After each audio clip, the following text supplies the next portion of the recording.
Une consultation publique qui avait été organisée par le gouvernement sur la situation des caribous au Québec. Oui. Pouvez-vous nous résumer un petit peu qu'est-ce qui en sort de cette rencontre? Qu'est-ce que vous retenez de cette rencontre? Plusieurs choses. La manifestation, il y avait plusieurs centaines de personnes sur place, mobilisées pour la survie de notre espèce emblématique. Et c'était très significatif comme rassemblement. La quasi-totalité des intervenants qui sont venus autour de la table à la commission, qui sont venus parler à la commission, ont exprimé un point de vue en faveur de la sauvegarde de l'habitat puis de la sauvegarde de l'espèce. Même la table GIRT qu'ils appellent, les tables de gestion intégrée forestière, même la déclaration de la table GIRT prévoit la sauvegarde de son habitat. Maintenant, est-ce que les industriels de la forêt sont prêts à aligner les bottines avec les babines? Ce bout-là n'est pas très clair. Mais il y avait deux représentants de l'industrie, le groupe forestier coopératif de Sainte-Anne-des-Monts et il y avait le vice-président de GDS aussi qui était sur place. Puis tous les gens présents à part ces deux-là parlaient très franchement de réduction drastique des coupes dans l'aire de répartition du caribou.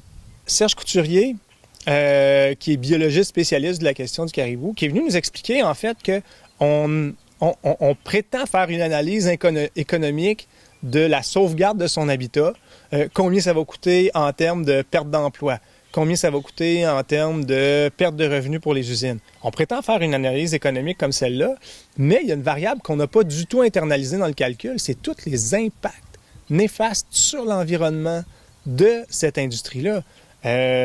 Combien est-ce que cette industrie-là cause de pertes en tourisme? Combien est-ce qu'elle cause de pertes en raison de l'effondrement des populations de poissons dans les rivières? Puis ça, si on rétablit l'habitat du caribou, si on laisse les forêts se régénérer, si on arrête de couper en amont des cours d'eau, il y a un impact direct. La foresterie ne menace pas juste le caribou, elle menace le saumon aussi. Les débits des rivières augmentent au printemps, les fosses à saumon se remplissent. Donc, ça a un impact direct sur cette espèce-là, sur la qualité de la pêche. Puis ça, ça a des impacts économiques aussi. Et on ne les prend jamais en compte. Fait que ça, c'est un des aspects dont la commission va pouvoir peut-être tenir compte, là, ces impacts économiques négatifs de l'industrie forestière. Espérons qu'ils réussissent à cheminer un peu avec ça. Fait que ça, c'est un autre point fort en tout cas, que personnellement, je retiens de cette commission-là. Et sinon, que cette commission-là est là juste pour gagner du temps. On sait c'est quoi qu'il y a à faire avec le caribou. Là, on sait qu'il faut arrêter de couper. On sait qu'il faut rétablir l'habitat. On sait qu'il faut défaire les chemins forestiers, les replanter, parce que les prédateurs comme le coyote passent sur ces chemins-là. Ils circulent à vitesse grand V. Il faut couper ces voies d'accès-là au territoire du caribou, à son habitat. Et ça, c'est inscrit dans la littérature depuis plus qu'une décennie. Et la commission, puis la revue de littérature qui a été produite par la commission en amont, c'est juste pour gagner du temps, pour que Pierre Dufour puisse rendre une décision sur le dossier après les élections.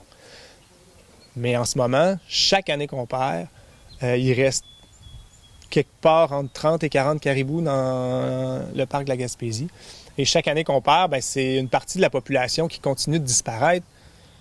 On a en Gaspésie le dernier bastillon de caribou qui reste au sud du Saint-Laurent. Si on perd ça, on laisse la limite de son aire de répartition remonter vers le nord. Puis ça, c'est grave. Ces habitats-là supportent une panoplie d'espèces, une grande biodiversité.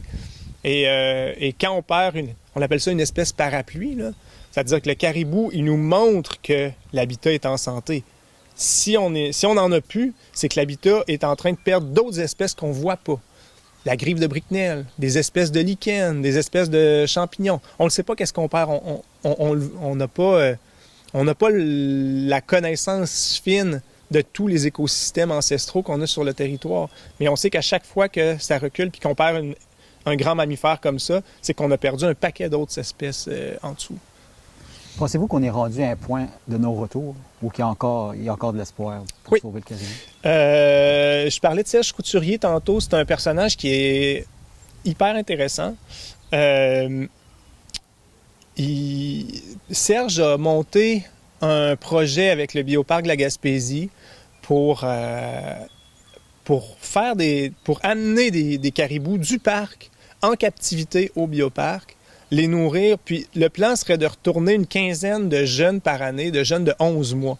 Donc, des jeunes caribous qui sont capables de faire face aux prédateurs, qui sont capables de fuir, qui ont ces aptitudes-là.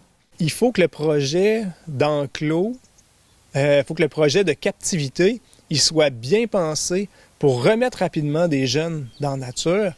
Et le projet du bioparc semble beaucoup plus approprié que celui qui est proposé par le ministère dans le parc de la Gaspésie. Quand on les met toutes bout à bout, ces externalités-là, ils nous coûtent très cher en Gaspésie. Il va falloir les prendre en compte. Fait que dans vos modèles économiques, moi, je m'attends à voir dans votre rapport que ces externalités-là vont être prises en compte.